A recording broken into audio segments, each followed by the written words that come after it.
नमस्कार। इस वीडियो में हम पेपर थर्ड के फोर्थ फिफ्थ यूनिट में पढ़े जाने वाले हाइड्रोस्टैटिक्स मीन्स द्रव स्थिति के बारे में बात करेंगे, उनके विषयों के बारे में बात करेंगे। तो मेन या मुख्य कंटेंट में जाने से पहले हम कुछ परिभाषाएं यहाँ पर जानना चाहेंगे। तो परिभाषा इस प्रकार है। पहला है पदार्थ की विभिन्न अवस्थाएं, क्योंकि हमें यहाँ पर स्थिति विज्ञान के सभी नियमों को यहाँ उपयोग में लाते हुए द्रव स्थिति को पढ़ना है। तो ये मुख्य रूप से हम परिभाषाएं अपने साथ रखेंगे, हम याद रखेंगे।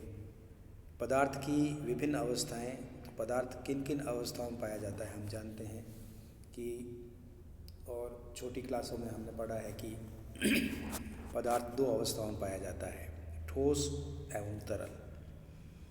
ठोस को कैसे परिभाषित करेंगे? ठोस पदार्थ का वह रूप है जिसकी एक निश्चित आमाप या साइज कह दीजिए एवं निश्चित आकृति शेप होती है, जिसे बिना बाहरी बल लगाए बदला नहीं जा सकता। दूसरे शब्दों में, यदि ठोस पदार्थ पर कोई बाह्य बल क्रियाशील न हो तो वह बिना किसी बाहरी सहारे के अपनी आमाप एवं आकृति बनाए रखता है। उदाहरणार्थ लोहा, पत्थर, लकड़ी ठोस पदार्थ है। तरल पदार्थ का वह रूप है जिसकी कोई निश्चित आकृति नहीं होती। द्रव पदार्थ में बहने की क्षमता होती है तथा इसे अपनी आकृति बनाए रखने के लिए बाहरी सहारे की आवश्यकता होती है। उदाहरणार्थ तेल, पानी, शहद तरल पदार्थ है। तरल पदार्थों में भी दो वर्ग होते हैं, पहला है द्रव और दूसरा है गैस। द्रव एक ऐसा तरल पदार्थ है जिसका एक निश्चित आमाप आयतन तो होता है, परंतु निश्चित आकृति साइज नहीं होती। इसे जिस बर्तन में डाला जाता है उसी की आकृति ग्रहण कर लेता है, परंतु इसकी मात्रा में कोई परिवर्तन नहीं होता। उदाहरणार्थ पानी या तेल को जिस बर्तन में डाला जाए वह उसी की आकृति ग्रहण कर लेता है, परंतु इसका आयतन नहीं बदलता। अतः पानी व तेल द्रव पदार्थ हैं। द्रव पदार्थ एक असंपीड्य इनकम्प्रेसिबल पदार्थ होते हैं, अर्थात बहुत बड़ी मात्रा में बल लगाने पर भी इसका आयतन नहीं बदलता, परंतु बहुत छोटी मात्रा में बल लगाने पर इसकी आकृति बदल जाती है। फिर गैस। तो गैस एक ऐसा तरल पदार्थ है जिसकी न कोई निश्चित आकृति होती है और न ही कोई निश्चित आमाप या आयतन होता है। यह एक संपीड्य कंप्रेसिबल पदार्थ है जिसे जिस बर्तन में डाला जाए उसी की आकृति एवं आयतन ग्रहण कर लेता है। उदाहरणार्थ वायु या धुआं, इनको हम किसी भी बर्तन में डालेंगे तो ये उसी बर्तन की आकृति को ग्रहण कर लेंगे और आयतन भी उसी बर्तन के अनुसार ये अपना लेते हैं। तरल के प्रकार, काइंड्स ऑफ फ्लूइड्स। तरल पदार्थ दो प्रकार के होते हैं, आदर्श व विस्कासी। आदर्श तरल पदार्थ वह है जिसमें किसी भी प्रकार का स्पर्श रेखीय बल, टेंजेंशियल फोर्स उत्पन्न करने की क्षमता नहीं हो। ऐसा तरल पदार्थ जिस पृष्ठ के संपर्क में आता है उस पृष्ठ के केवल अभिलंब की दिशा में ही बल उत्पन्न कर सकता है।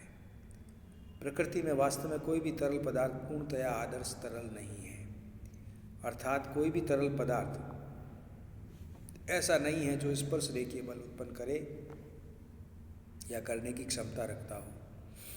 परंतु जब हम आदर्श तरल की चर्चा करते हैं तो हमारा तात्पर्य प्राय ऐसे तरल पदार्थ से होता है जिसके द्वारा उत्पन्न स्पर्श रेखीय बल नगण्य होता है। उदाहरणार्थ पानी भी आदर्श तरल नहीं है, क्योंकि यदि हम किसी प्याले में पानी को घूमता हुआ छोड़ दें तो थोड़ी देर बाद वह रुक जाता है।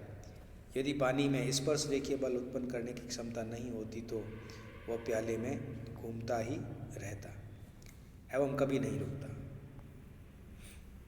विस्कासी, विस्कोस फ्लूइड या विस्कासी तरल। विस्कासी तरल का यह तात्पर्य है कि वह तरल पदार्थ होता है जिसके कण एक दूसरे पर घर्षण बल उत्पन्न करते हैं तथा इसमें गतिमान किसी पिंड पर तल के कण कोई अवरोधक बल लगा सकते हो। तरल पदार्थ का यह गुण जिसके कारण इसमें अवरोधक बल उत्पन्न होता है विस्कासिता या विस्कोसिटी कहते हैं। विभिन्न प्रकार के तरल पदार्थों को विस्कासित भिन्न भिन्न होती है। उदाहरणार्थ, यदि हम तिल्ली के तेल को एक बर्तन से दूसरे बर्तन में डालना चाहें तो हम यह आसानी से कर सकते हैं, परंतु यदि हम शहद को एक बर्तन से दूसरे बर्तन में डालना चाहें तो कुछ समय लगेगा। अतः शहद की विस्कासिता तेल की विस्कासिता से ज़्यादा है। द्रव स्थिति विज्ञान या द्रव स्थैतिकी।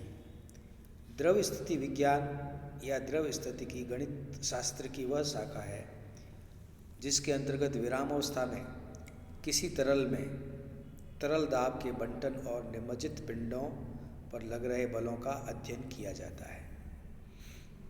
अब मुख्य रूप से हम जो इस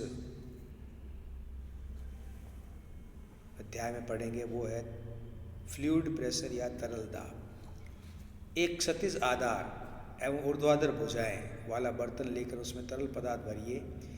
अब इसकी ऊर्ध्वाधर भुजा में एक छोटा सा छेद करके छेद को एक प्लेट से ढकिए जिसकी साइज ठीक छेद के समान हो। इस स्थिति में हम अनुभव करेंगे कि प्लेट विराम अवस्था में तभी रह पाएगी जबकि प्लेट पर कोई बाह्य बल लगाया जाए। यदि प्लेट पर लगाया गया आवश्यक बल P हो तो न्यूटन के गति के नियम अनुसार पदार्थ द्वारा प्लेट पर लगा बल भी P के बराबर होगा। यही बल P तरल पदार्थ का प्लेट के पूर्ण क्षेत्र पर तरल दाब या फ्लूइड प्रेशर या तरल प्रणोद कहलाता है। यदि किसी क्षेत्र के समान भागों पर तरल दाब समान रहता है तो उस क्षेत्र पर तरल दाब एक समान कहलाता है, यूनिफॉर्म कहलाता है। अन्यथा उस क्षेत्र पर तरल दाब असमान कहलाता है। यदि किसी समतल क्षेत्र A पर एक समान तरल दाब P हो तो उस क्षेत्र पर औसत दाब या माध्य दाब मीन प्रेशर P/A द्वारा परिभाषित किया जाता है। एक बिंदु पर तरल दाब fluid pressure at a point. जब किसी क्षेत्र पर दाब एक समान हो, यदि किसी क्षेत्र पर तरल दाब एक समान हो तो ऐसे क्षेत्र के किसी बिंदु पर दाब उस क्षेत्र के प्रति इकाई क्षेत्र पर दाब अर्थात माध्य दाब के बराबर परिभाषित किया जाता है। अतः यदि P एक समतल क्षेत्र A पर एक समान तरल दाब है तो उस क्षेत्र के किसी बिंदु पर तरल दाब P/A होगा। जब किसी क्षेत्र पर दाब समान नहीं हो तो ऐसी अवस्था में हम तरल दाब ज्ञात करते हैं, लेकिन इस प्रकार के प्रश्न हमारी सिलेबस या पाठ्यक्रम में पूछे नहीं जाएंगे। अब विभिन्न दिशाओं में दाब की क्षमता, equality of pressure in different direction. तो जो दाब की समानता है उसको हम यहाँ पर इस प्रमेय द्वारा या इस स्टेटमेंट, इस कथन को हम सिद्ध करेंगे। तो कथन ये है, विराम अवस्था में किसी तरल के एक बिंदु पर दाब सभी दिशाओं में समान होते हैं। यदि तरल विराम अवस्था में है तो उसके एक बिंदु पर सभी दिशाओं में दाब समान होता है। इसको हम यहाँ पर सिद्ध कर सकते हैं। तो ये PDF में देखिए सिद्ध किया हुआ है किस तरह से P1, P2, P3 तीन दिशाओं में दाब लिए गए और इन तीन दिशाओं में दाब को बराबर सिद्ध किया गया। फिर पास्कल का नियम हमने पिछली कक्षा में पढ़ा ही था, तो उसको भी हम यहाँ पर देख सकते हैं। तो ये सारी परिभाषाएं हमें यहाँ आगे पढ़ने में काम आएगी। द्रव स्थिति के विभिन्न बिंदुओं को और उस पर आधारित प्रश्नों को हल करने में काम आएगा।